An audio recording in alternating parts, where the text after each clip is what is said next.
Hey Jonas, let's talk about colanders. I'm super fascinated to know a little bit more about colanders. I have some young seedlings that are ready to be moved out of 2-inch pots into colanders. Um, First question: where do you buy these things?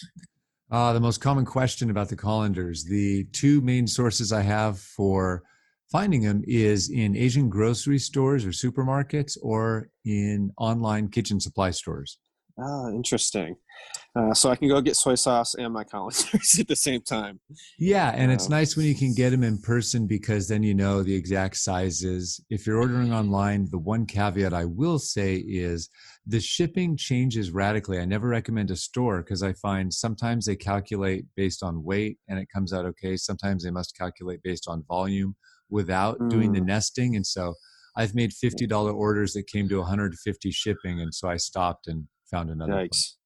Yeah. Yeah, when I was in your garden last year, I really loved seeing, I'm a big fan of consistency. So when you see like a whole bench of like the same exact thing, like these like perfect little blue colanders, I think it looks really sharp. Um, Yeah, it's kind of fun. Some websites will let you choose colors, some won't.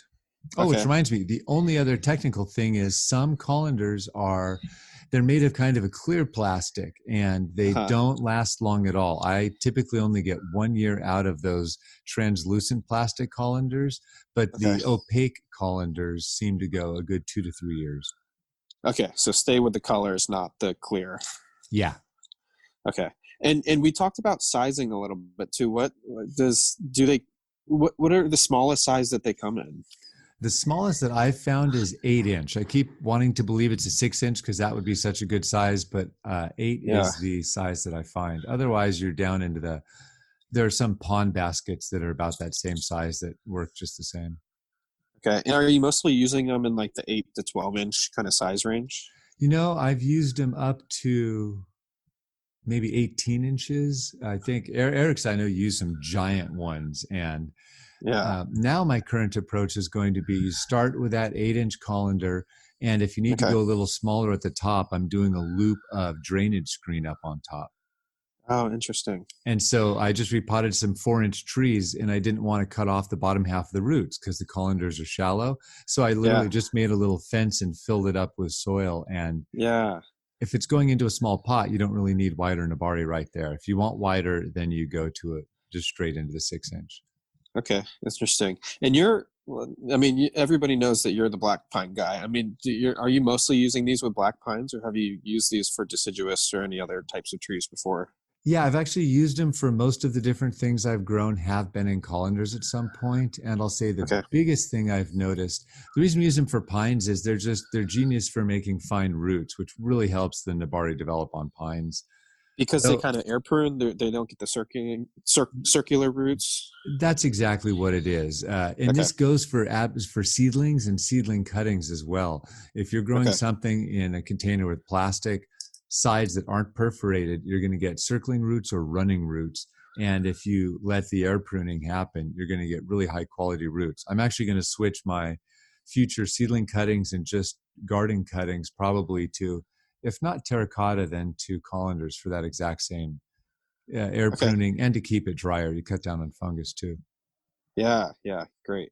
Oh, but on the Um, deciduous. So yeah. I've put a bunch of different deciduous species in them. I had Chinese quince in colanders for years. And what I found Hmm. is they're fantastic if you can stand next to the pot with a hose in your hand in case it dries out every four Yeah. minutes. And so now I know the secret to that, which is stack another colander on top of another colander. Yeah, I saw you had a blog post recently about this like crazy guy in Japan who just layers and layers of colanders.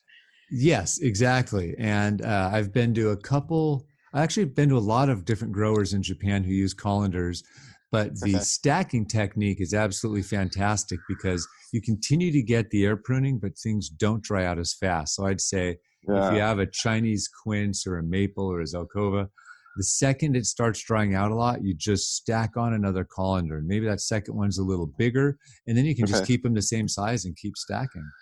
Yeah. Interesting. Probably Neat. the more common technique that I've done before is when you stick a colander inside another pot or on top of another pot, and that could be plastic or terracotta. Yeah.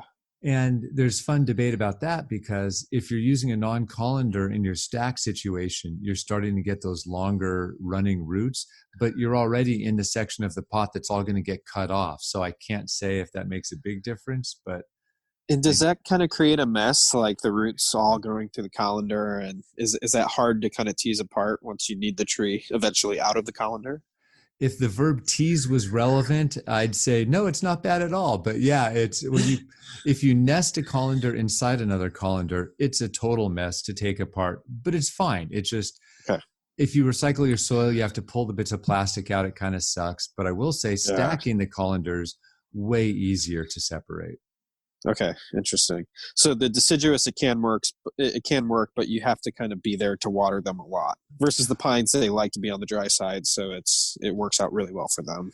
That's right. But like I said, what I'm going to start doing is I'm going to put more deciduous trees in colanders, and I'm just going to stack them earlier. If I had done that faster, then you figure 2 colanders versus 1 colander for a pine gives you the same watering schedule. Yeah. Do you think that with the deciduous, would the roots just be growing down at that point if you're just stacking colanders? Or are you? That's exactly what happens. But what's cool is you have smaller roots that are growing down as opposed to, or a larger number of smaller roots rather than a smaller number of larger roots. Okay, so it's a temporary fix, maybe 5 to 10 years. So you put the deciduous in there, grow them for 5 to 10 years to maybe build a trunk, and then once you want to start building your nabari, you get it into something shallow. Well, so good question if you want to build a nabari. So what I haven't done is tried those wide rectangular colanders for nabari development in deciduous trees. That could be interesting.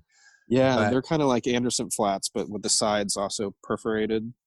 Exactly. And those are great for bonsai. I know one pine grower in Japan who has kept, I saw 25, 30-year-old pine trees with probably some of the best trunks I've ever seen, almost 1 inch thick plates of bark and a nabari, maybe 12 inches across in a 14-inch colander.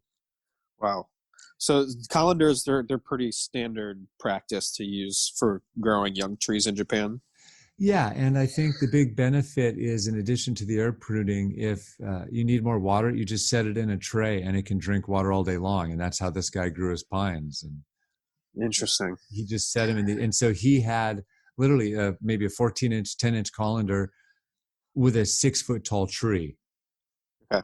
And he had it staked so it wouldn't fall over. It was just like tied to a fence or something. And he had it sitting in a tray of water. And I don't know how it didn't rot, but this black pine was growing in this saucer of water. And he had a 6-foot sacrifice branch on it. And it seemed to work just fine. Yeah. Fascinating. Last question. How long do the colanders last? I mean, are they like a one kind of cycle thing, or can you get a few years out of them?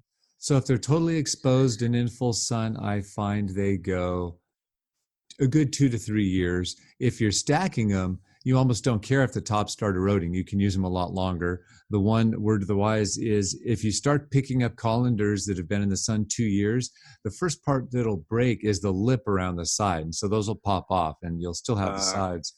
And so I've used colanders that have so eroded, they've almost completely fallen away around the sides of the roots. And it's fine. It can still just sit out, which then gets you to the question of, do you have the colanders on a table or on the ground? Yeah. And colanders on the ground are fantastic because they can drink up more water and resources, keeps them cooler, but then you have shared pathogens. And so there's a little trade-off there. Yeah, tricky. I imagine the earth heat too helps, speed up the growing process a little bit.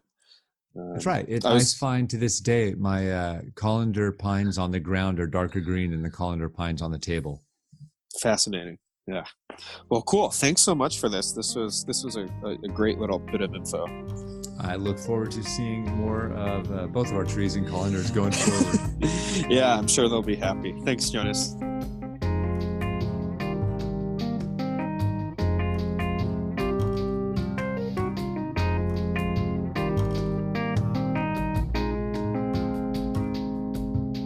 The music on today's podcast was brought to you by the fine folks at Blue Dot Sessions. Check them out at www.sessions.blue.